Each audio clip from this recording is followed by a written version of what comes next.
Olen Henri Tabri, Aider OÜ tegevjuht ja ma siis räägin meie kogemusest standardboksiga. Et ma ütleks, et majandustarkvarale mina esitaks 3 minimaalset nõuet. Number 1. Põhiprotsessid on standardfunktsionaalsuse poolt juba väga hästi ja usaldusväärselt kaetud. Ja sellele standardfunktsionaalsusele on siis olemas adekvaatne ja korralik tugi ja pidevalt seda standardfunktsionaalsust parendatakse. Teine oluline eeldus on see, et seda standardfunktsionaalsust saaks võimalikult palju seadistada. Et seal oleks neid nuppe ja hoobasid, millega te saate seadistada seda standardprotsesse vastavalt enda sellistele eripäradele, enda vajadustele. Ja 3. punkt, mis on hästi oluline, milleta meie poleks standardboksi kindlasti kasutusele võtnud, on see, et kui ikkagi nüüd need standardseadistustest ei piisa, siis on sellel toepakkujal olemas võimekus ja tahe teha selliseid arendusi, et kujundada enda seda tarkvara vastavalt enda töövoole. Et see ei peaks olema nii, et see tarkvara lohiseb järgi, vaid vastupidi, see tarkvara nii-öelda suunab teie enda töövoogu mööda, et te määrate tarkvaraga raja ja nüüd teie töötajad oskavad siis mööda seda rada liikuda. Nii et väike taustainfo, et meie olemegi täpselt selline ettevõte, mida enne Allan kirjeldas, hooldusteenust pakkuv ettevõte lisaks seadme müügile. Et meie põhitegevus on siis tööstusseadmete müük ja need on mitte sellised suhkruvatimasinaid, vaid vastupidi, need on tootmisliinid, mille üksikseadme hind hakkab 100 000 ja pigem siuksed liinid maksavad seal 1,5 miljoni kanti. Nii et nad on komplitseeritud süsteemid, kus paigaldus juba ise võib kesta seal a 2-3 kuud.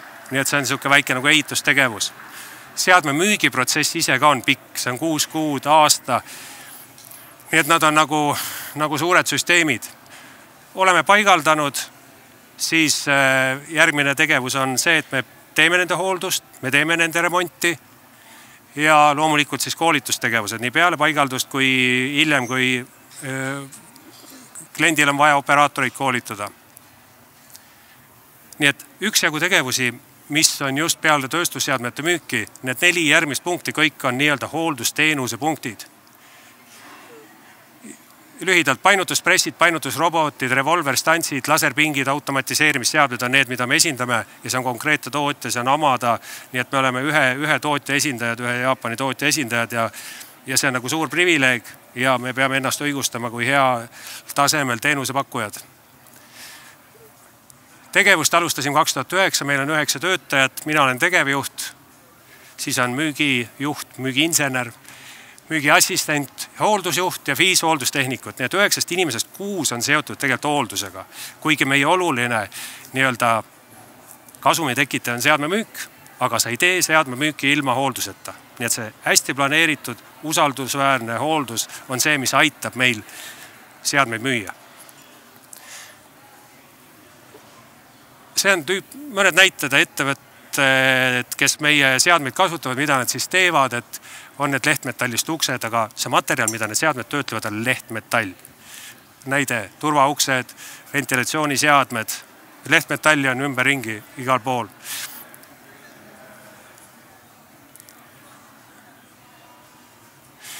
Miks me Excellendiga alustasime? Meie kasutasime majandustarkvara, et selles suhtes me ei ole Exceli peal asja ajanud ettevõtte loomise algusest, mis oli siis 2009 aasta, aga me vahetasime majandustarkvara. Et selles suhtes see on nagu väga mõjuv põhjus, et vahetada ja see oli see sama hooldusteeninduse moodul. Et majandustarkvara vahetamine pole lihtne tegevus, nii et seal peab olema hea motivaator, nii et hooldusteeninduse moodul oli hea motivaator. Tahtsime hakata töölehti elektrooniliselt esitama, looma, enne oli see paberkandjal, koopia paberil, millest üks koopia läks kliendile ja kui Allan ütles, et siiamaani seda tehakse, siis ma olin nagu üllatunud, et tegelikult me loobusime sellest 2016 Ja mul oli endal varasem kokkupuude müügi ja kliendihalduse mooduliga Standardbooksi kohta enda eelmisest töökohast. Standardbooksis on päris hea aruannete määramisvõimalus. Selles suhtes aruandel neid hoobasid ja nuppe, et kuidas mina konfigureerin seda infot, millist statistikat, millist infot ma kätte saan, on minu hinnangul Standardbooksis väga hea. Ja aruannete rohkus on suur. Nii et aruanded on üks oluline asi. Ja arenduste tegemise võimalus. Ja kui ma nagu selle päringu saatsin esimest korda, et vaat meie tahame hooldusteenindust võtta sellisel kujul Standardbooksil nüüd kasutusele, siis ma sain väga ruttu vastuse. Ja see on nagu esimene asi, et koostööpartnerit valides, et see esimese vastuse kiirus, see näitas nagu huvi. Nii et need põhipunktid. Miks meie hooldusteeninduse moodul on nii oluline? Põhimõtteliselt Allan rääkis terve selle pool tundi ikkagi hooldusteenindusest. Ma räägin siin ühe slaidiga selle sama jutu natuke kokku pandult ära, aga just nimelt, kui me müüme seadmeid, selliseid seadmeid, mille maksumus on väga kõrge, kus on hästi palju komponente, see seadmel peab olema ajalugu. Ja täpselt tal ongi seerianumber, tal on sünnikuupäev, nii et seda seadmete registrit me haldame, kus on tema seerianumber, tema paigaldusaeg ja garantiiaeg, kogu dokumentatsioon. Selles suhtes Standardbooksis on see hea, et dokumentatsiooni saab väga hästi liita. Tegelikult me kasutame seda väga ulatuslikult nagu dokumendihalduse lahendusena ka, sest et keegi pole nagu seda mahtude peale midagi veel ütelnud ja me mõnuga kasutame seda võimalust igal juhul ära. Ja mis on dokumentatsioon? Selle seadmega unikaalsed mingid spetsifikatsioonid, unikaalsed varuosalistid, nii edasi. Ja siis on seadme omanik selle masina külge ühendatud, nii et me teame kliente, kellel on millised seadmed, millal toodetud, nii edasi. Ja teine asi on, kui me hakkame midagi selle seadmega tegema, seal paremal on töövoog, teenindustellimused, on rike, tuleb teenindustellimus, siis käime 1, 2, 3 korda, kui vaja, kui on mingid varuosa paigaldused, täiendavad seadistused, siis iga selle juhtumi kohta tulevad nõnda töölehed sinna külge. Nii et seadme ajalugu on teine pool asjast. Et seal me vormistame töölehele, mis on teostatud töö, millised varuosad me panime, kui palju töötunde me seal tegime. Ja pärast me saame kasutada seda statistikat. Ja statistikast koorub ka välja see, et mitte ainult selle, mis selle masinaga juhtus, tihti seda pole pärast vaja teada, aga meie töötajate statistika tuleb sealt väga hästi välja. Mida nad tegid, kui palju nad tegid arvega tööd, kui palju nad tegid garantiitööd, kui palju nad parandasid oma praaki, nii-öelda, et arvet esitada ei saanud, sellised olulised numbrid tulevad sealt pärast statistikast välja.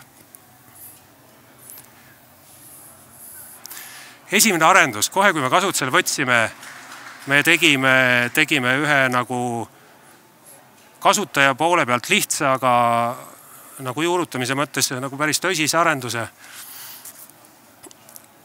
Need kõigepealt need etapid, mida me peame tegema seoses selle masina remondiga, kui on mängus varuosad. Me teeme esimese visiidi reeglina. Me leiame selle varuosade nimekirja, mis probleemi põhjustab ja tuvastame need varuosad. Seejärel me koostame pakkumise, sest et need on sellised seadmed, kus neid komponente on nii palju, mis võib valesti minna, et mingid laovaru hoida, kust me nüüd laost võtame seda juppi. Sellist situatsiooni on väga harva, et need on pigem kulumaterjalid, mis on laos. Et iga juhtumi põhiselt on ikkagi oma varuosa komplekt. Ja siin on lihtsalt näide, kui klient on lõhkunud ise nagu süsteemi ära, kui palju on nagu näiteks pakkumisel ja sealt tulenevalt tellimusel komponente.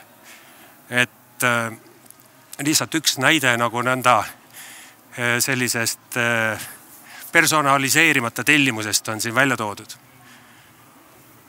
Seejärel teostame remondivisiidi, paneme need varuosad paika, vormistame töölehe, kuhu me tahame, et seal on kõik nüüd ilusti olemas varuosad ja tehtud töötunnid. Loogiline tööleht, mille pärast saadame kliendile elektrooniliselt, peab sisaldama kõike, milline kulukoht tekkis nüüd selle visiidiga. Minu põhivara, kuidas see kulu siia juurde tuli, tema tahab oma raamatupidamises seda kajastada. Ja seejärel koostame arve. Ühesõnaga, nagu Allan ütles ka, et lihtne ja loogiline on selles suhtes see töövoog.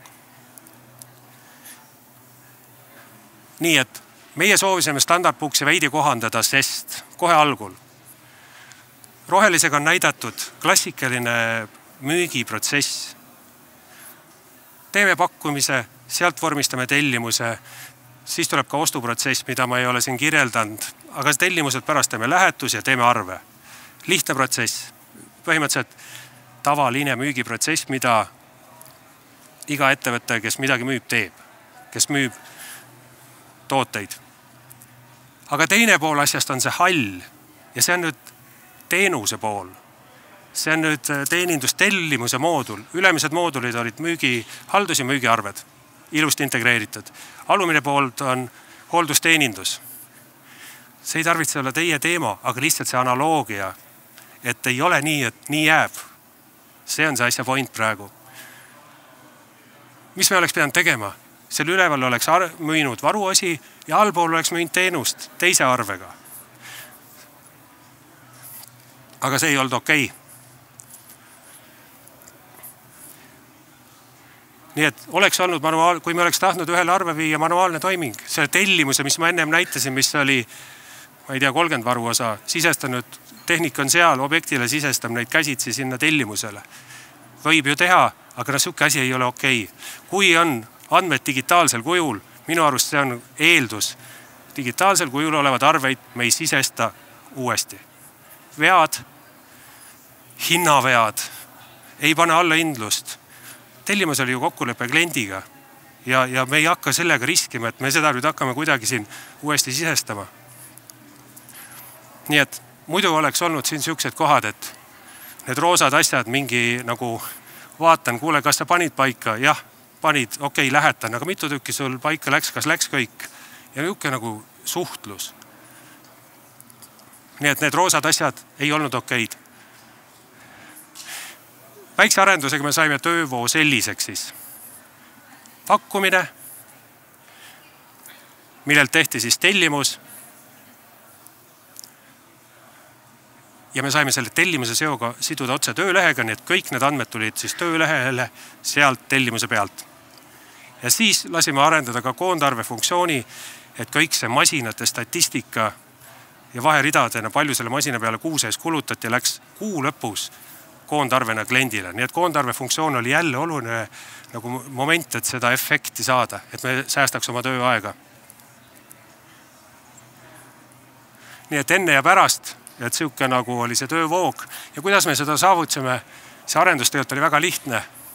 Meil on tellimus, mida peaksime sisestama hakkama töölehele, aga me palusime teha arenduse, et töölehele luuakse tööleht, mis on hooldusteeninduse moodul, teine moodul, luuakse lisaväli, tellimuse number ja kui sa valid sealt lisaväljalt tellimuse number, kohe täideti see tööleht ära. Lihtsalt kohe nii-öelda murdosa sekundiga on meil info olemas. Ja sealt drop-downis saad need töölehed võtta või tähendab tellimused ja need on konkreetse kliendiga seotud tellimused. Ainult aktiivsed tellimused. Nii et väga lihtne. Siis lisab hooldustunnid klient peale ja ongi meil tööleht olemas, mis on arve alus, kus on kogu vajalik info olemas.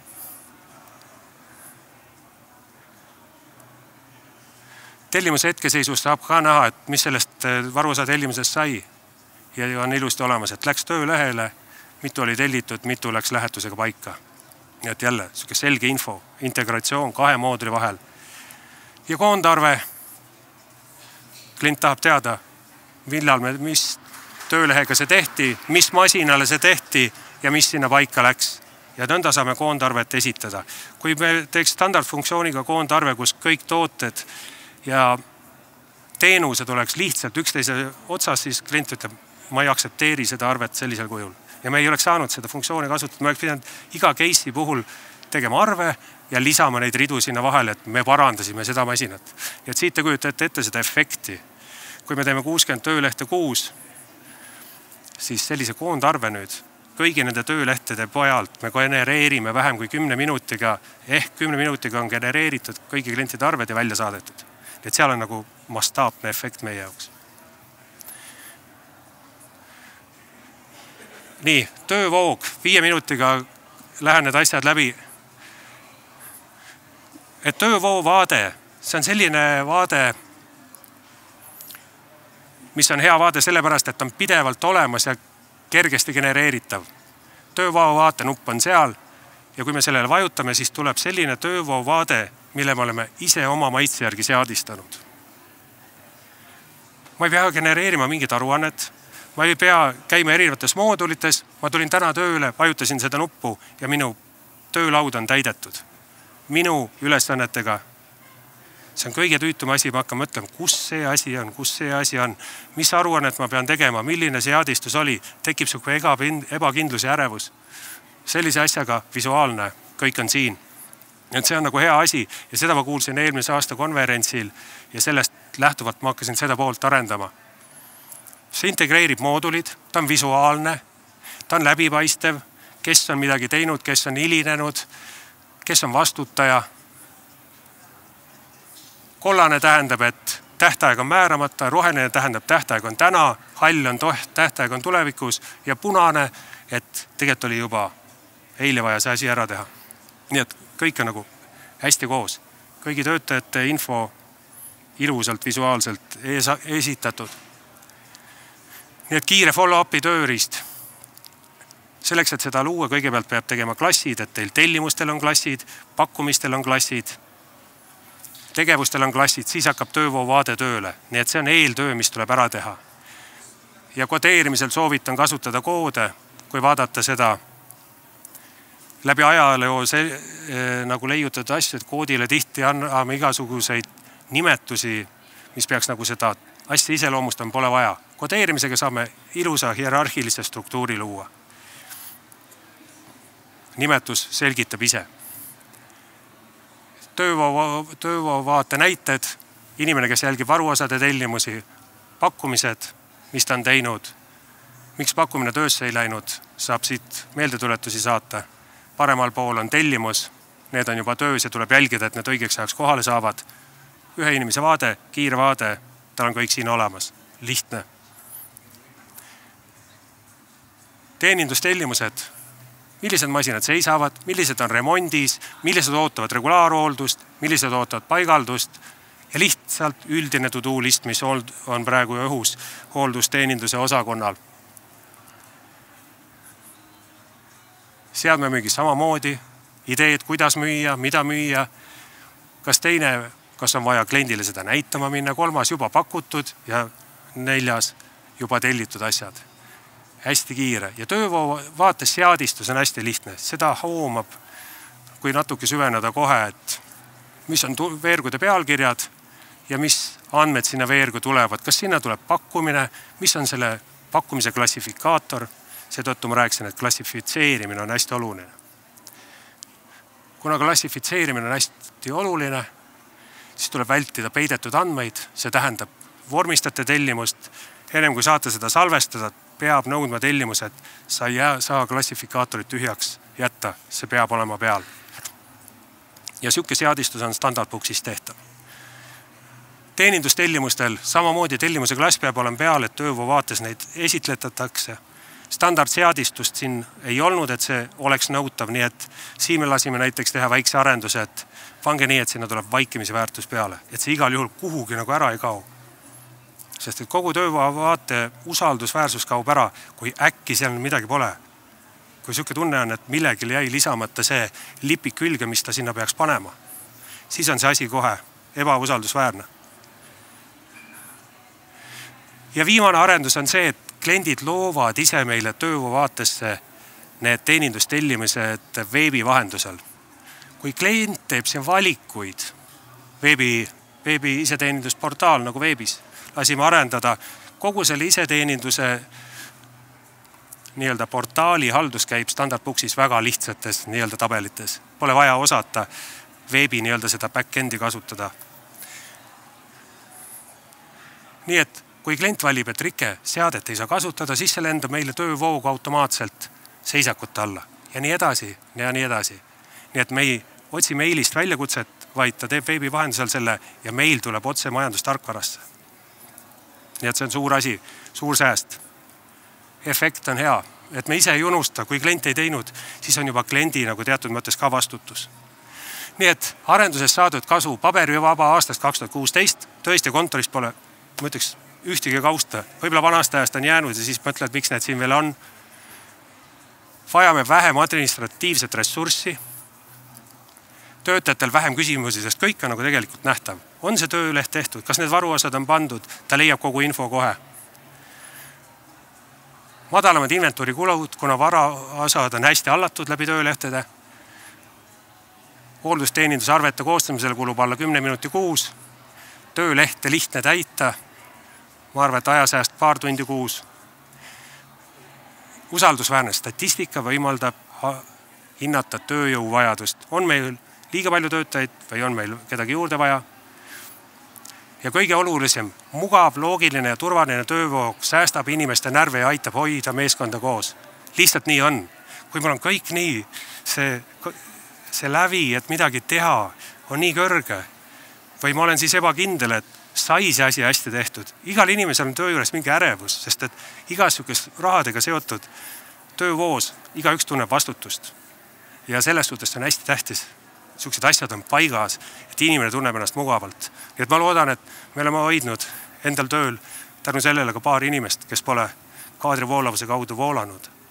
Ja sealt on võit suur. Nii, ma tänan.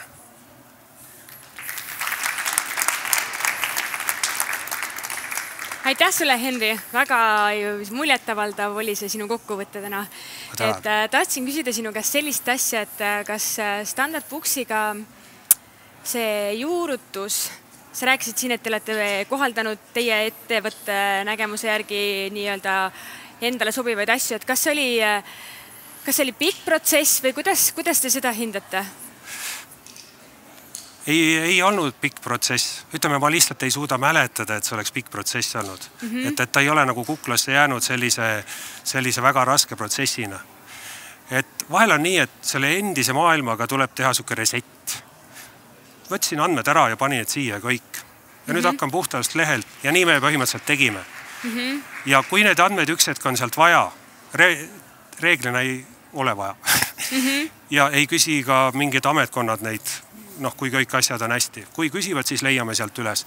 Aga tegime siukse nagu reseti ja mina ütleks, et see juurutamine läks selles suhtes lihtsalt. Ja juurutamise juures oli see, et lihtsalt see valmis oli ja abi oli tõesti nagu kogu aeg olemas.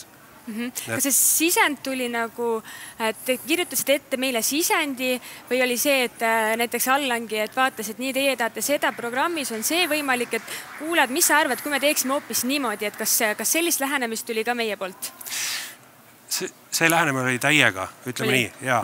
Et just see, et nagu see küsimine, et saad aru, mis sinu nagu teema on ja kuidas seda lahendada. Ja siis, et ei oleks ka illusioon, et kui sa nüüd selle kasutusele võtad, sa pead sellega arvestama, et võt nii see päris pole. Et selles suhtes meil oli nagu see pilt oli nagu hästi ees, et mis on võimalik ja mis pole võimalik. Kui ma nüüd tehniliselt küsin, siis mitu töölehte või visiiti teil kuus tekib, mida te siis Standard Booksis lahendate? Umbes 60, 50-60.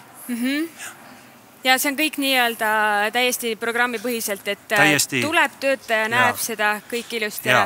Ja kui täna olen näiteks haige ja jään haigeks, siis homme minu kolleeg saab võtta minu asjad üle ilusti, ilma et ma peaksin helistama ja suhtlema ja andma ülevaadet. Saab. Ja ütleme, eks me nõnda ka vahetame inimesi ka tavaprotsessis, et kes on saadaval, siis tal on seal info olemas. Nii et see on, et see ongi eesmärk, et see toimuks nagu reaalajast. Tegin asja ära, vormistasin tööle ära, siis juba kogu meeskond saab ilma küsimata näha, et see ongi tehtud ja see on paigas.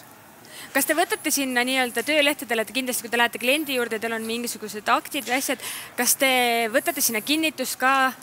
Kusjuures see on nagu huvitav, et kui me 2016 kuni 2016 kasutasime paberit, kus oli koopia paber ja andsime kliendile, küsisime allkirja,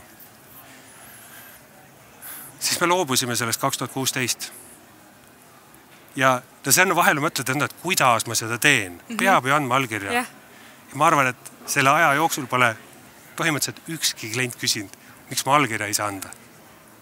Ja ei olegi nii, sest et see on nagu selline common sense, et kui keegi ikka pärast sina siin tootmispinnal andsid allkirja, aga kui juhtkonnast keegi ütleb, et kuule, et miks see kulu ikka siuke on, siis läheb vaidluseks niikuinii. On see allkiri seal aktil või mitte. Ja see on pigem siis, et arvutad seda, et Kas seadmeid on teil ka nii-öelda ka lihtne, et vaadata, et näiteks, et ongi, et see mõni seade, näiteks siin see kuvar, et temaga juhtub kogu aeg midagi, et ta läheb kogu aeg katki, siis te saate aru, ahaa, et temaga on midagi lahti, et äkki me peaksime selle üldse täitsa välja vahetama? See on nagu hea küsimus. Sellepärast on ka see koondarvetel, see kuluread kliendile olulised, et kui seal hakkab see asi nii palju korduma, siis sa hakkad vaatama, et jah, et näed, siin on kuskil selline valu läbi on nüüd ületatud. Et me saame tuua ka kliendile pärast kulud välja ja siis on küsimus, jah, kas on mõistlikum uus investeering. Täiesti, selleks on ka see statistika hea. Me enne oli meil siin Ülemiste Cityst, kus me oleme ise Ülemiste City klient, siis teie puhul saab ka aru nii-öelda klientides, kes siis seda nii-öelda hooldusteenindust vajavad ja kelle võrra olete teie siis läinud usaldusväärsemaks partneriks tänu sellele, et olete võtnud standardbooksi kasutusele, kui teie eelmine töövoog oli nii, nagu ta oli, et paberid olid laiali igal pool, siis kas täna teie kliendid tunnevad ka seda taju, et olete muutunud professionaalsemaks? Kindlasti tajuvad. Ütleme, kui sa kuu lõpus vaatad arvet, et mille eest need asjad on, meil tuleb väga harva küsimusi tagasi, et mille eest arve esitsete. See räägib ise need eest. Need paberraportid, sa ei saa vastust, aga oma e-mailis sa leiad selle paberraporti kohe üles. Ahah, jaa, see raport tuli ja nüüd on ta arvel. Ja meil neid küsimusi selles suhtes, need ei jõuagi meieni. See ongi nii, hea näide. Väga hea. Aga kui nüüd programmi juurde lähtudes nii-öelda standardbooksi poole peale, et kui teile tuleb uus töötaja ettevõttesse, kas tal on raske õppida selgeks seda hooldusteeninduse poolt või töövoovaadet või? Kas ta pigem on lihtne või ta pigem keeruline? Pigem lihtne. Kindlasti pigem lihtne. Ütleme, ikkagi erinevatel vastutusaladel erinevas mahus see programmi kasutamine tehnikul õppida see selgeks on kindlasti lihtne. Ma arvan, et me oleme selgitanud uuele tulijale seda võib-olla 2-3 tundi ja ta on ikkagi juba kasutama hakanud. Väga hea. Aitäh sulle, Henri. Väga sisukas kokkuvõte oli. Võtame